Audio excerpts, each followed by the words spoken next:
what will it take for us to win the Europa League? Can we actually go all the way? We are in the final four now. Uh, and the next game is against the team who finished second in the overall Europa League, and of course they are they are the host of the final in the tournament. It is the road to Bilbao, and the match is against Athletic Bilbao for the semi-finals. I believe the first match is again an away match for United, and then we come back to Old Trafford.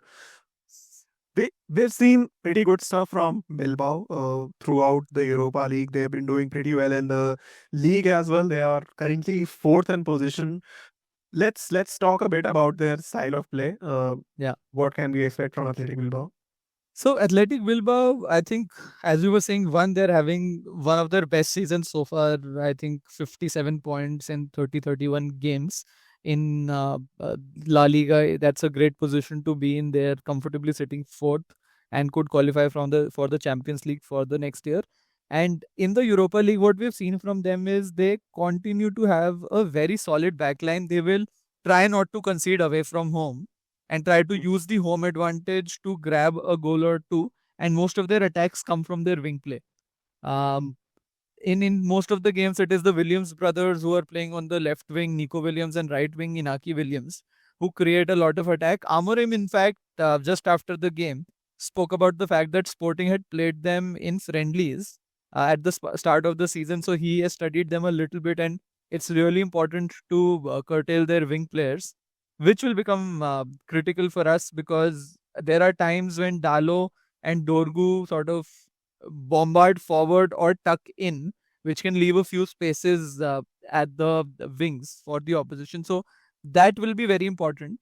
But most critical, in my opinion, will be the first leg getting some sort of positive result there, because this has typically been athletic clubs strategy to not concede too much and Hmm. get a goal or two at home, get a positive result at home.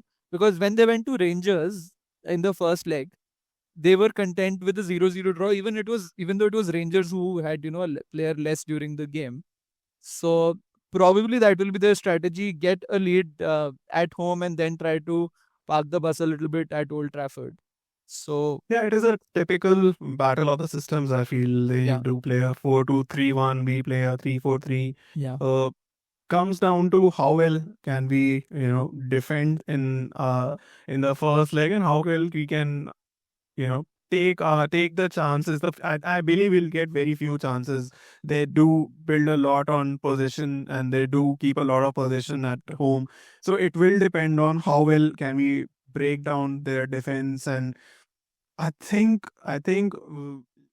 Amarim will have a hard think on who the front three would be for this game. Of course, Hoyland hasn't been up to his form, but now we see players coming back. We have, uh, you know, Menu can play the front three. Of course, Bruno can play the front three. We have couple of midfielders who can provide us the solidity in the middle in Ugarte and Casemiro. So it will totally depend on how good our wing play is, and how well can our wing players contain the Inaki brothers and Sankit, who's the attacking midfielder, who's the top scorer of Athletic Bilbao with about 17 goals as well. yeah.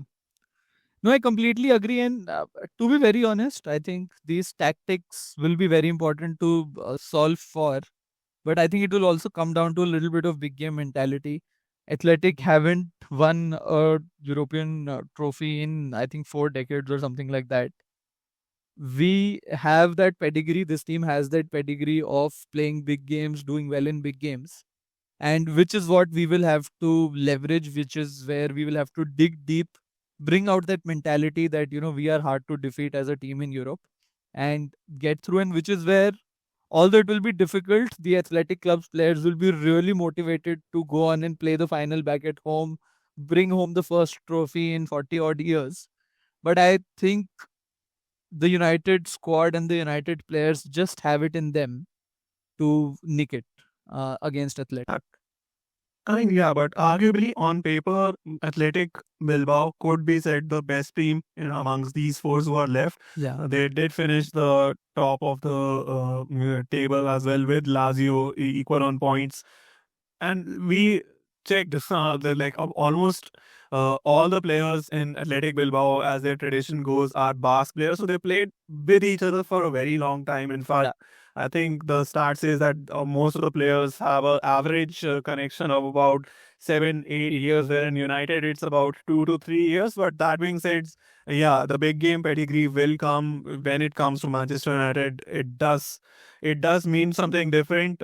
United have that in them to bring on we aren't having our best season in Premier League. Everyone knows that, but in Europa League we are still unbeaten, and we are in the semis. So that does mean something. Of course, on the other side of the battle are Spurs versus Bodo Glimt. It is, by the way, very brilliant for Bodo Glimt, a very small team from Norway, who's reached the semi-finals for the first time in their history.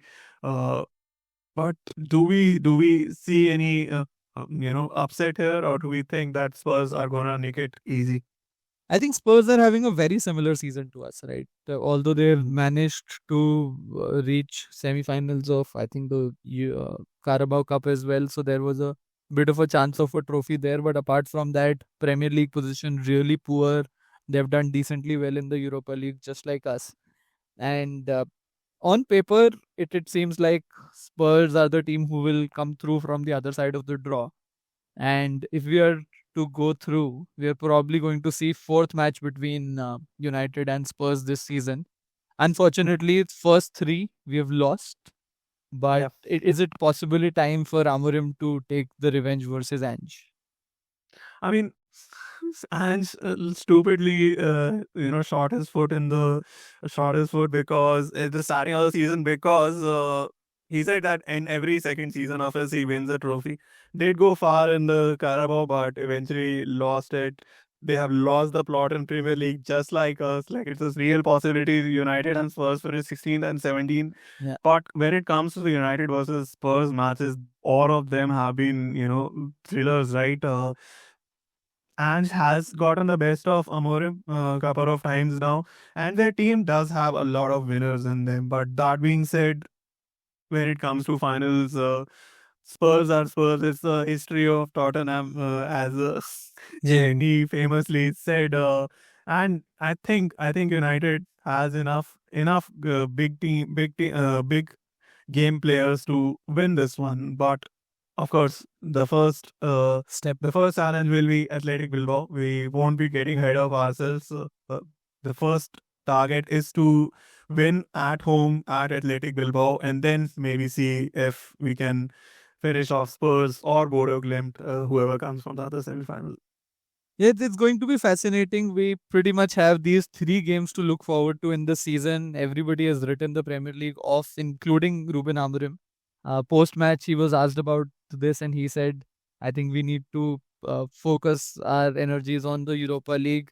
Kids will have to play in the Premier League." Is verbatim what he said. So we can expect a lot of debuts, a lot of minutes to some of the young players in the remaining Premier League games. And he even spoke about Bruno, who is supposed to be a fitness machine. That towards the end, even he was tiring.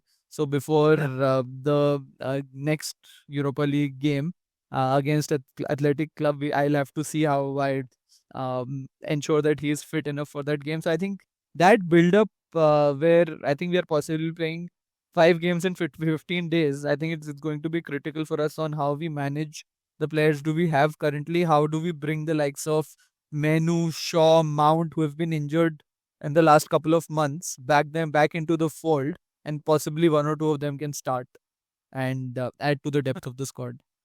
One big inclusion, which might be in the semi-finals, would be Ahmad, who's back Yeah. on grass. So viewers have to look for him as well. He's a big game player. He scored against City, Liverpool a couple of times now, and he could be the difference when it comes to the final. Of course, it'll be tough to get into the team, but never say never, right? We never know. I think he walks in. I think he walks into the team. I would happily bench Garnacho and bring him in the last 30 minutes, because I think Garnacho brings in a lot of added dimension for United, but his decision making is extremely poor. I mean, you spoke about the fact that Rasmus Højlund made a couple of good runs, provided space. He was also making decent runs where Garnacho could have played him on, but for some reason he just doesn't. So I think I don't mind Garnacho coming in for the final 30 minutes or so, but I think Ahmad has that finish in him as well. He is really intelligent as a player on the pitch. He will make the right passes, he will go for the right finishes. I think if he's fit enough to play 60 minutes, I would start Ahmad, play him 60, bring Garnacho on for the last 30. All good problems to have, I believe, for the.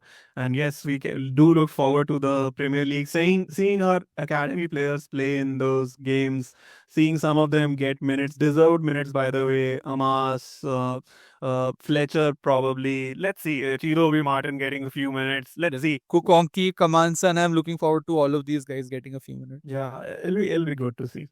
Absolutely, absolutely. All right, I think this has been a fun one. Hopefully, United can go and go all the way in the Europa League, get us a trophy, qualify for the Champions League, bring in the monies, bring in the good players, and challenge better their position in the Premier League next year. That's the hope. Thanks everyone for joining in. And as always, this is our perch. Let's knock him off. Until next time, stay united.